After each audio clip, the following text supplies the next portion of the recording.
The forest was a place of shadows. Twisted branches like skeletal fingers clawed at the fading light. A lone figure stumbled through the undergrowth, his curly hair damp with sweat and fear. This was Tristan, and he was utterly lost. Each step crackled with the sound of decaying leaves underfoot. The air was heavy with the smell of damp earth and the cloying sweetness of unknown blossoms. Tristan shivered, pulling his worn cloak tighter around his shoulders. He dared not call out, for who knew what lurked in this shadowed expanse? The forest seemed to press in on him, a living entity determined to swallow him whole. Tristan stumbled over a gnarled root, his heart pounding in his chest. He had to find his way out, but which way was out? He had walked for what felt like hours, yet the forest offered no escape.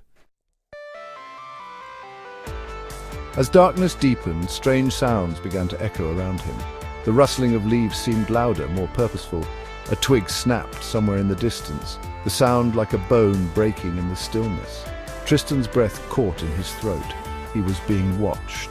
He picked up his pace, his heart hammering against his ribs. The whispers grew louder, seeming to slither through the trees around him.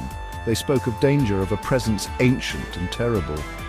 Fear lent speed to his steps, but the forest seemed to stretch on forever. Then he saw it. A flash of emerald green, scales glinting in the fading light.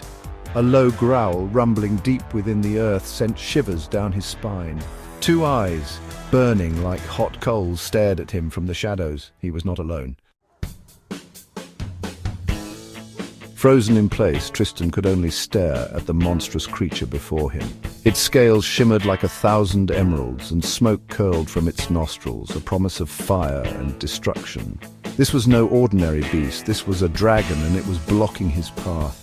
Despair threatened to engulf him, but then his gaze fell on something else. Half hidden beneath a tangle of roots, a sword lay gleaming in the fading light. Its hilt was crafted of polished silver, etched with strange symbols that seemed to pulse with an inner power.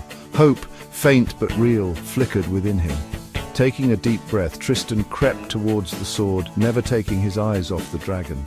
Each rustle of leaves, every snapping twig sent a jolt of fear through him. But he pushed on, driven by a desperate hope. The sword was his only chance. The dragon sensed his intention and let out a roar that shook the very foundations of the forest. Flames erupted from its nostrils, scorching the trees around him. Tristan knew this was his moment. With a surge of adrenaline, he grabbed the sword. The silver blade hummed in his hand, and he felt a surge of power coursing through him. He charged at the dragon, the forest echoing with his battle cry. The fight was long and arduous, a dance of fire and steel beneath the watchful gaze of the ancient trees. He fought with the courage of one who had nothing left to lose, parrying fiery blasts and dodging the dragon's snapping jaws. Finally, with a desperate lunge, he plunged the sword deep into the dragon's heart. The beast let out an earth-shattering roar before collapsing, its fire extinguished.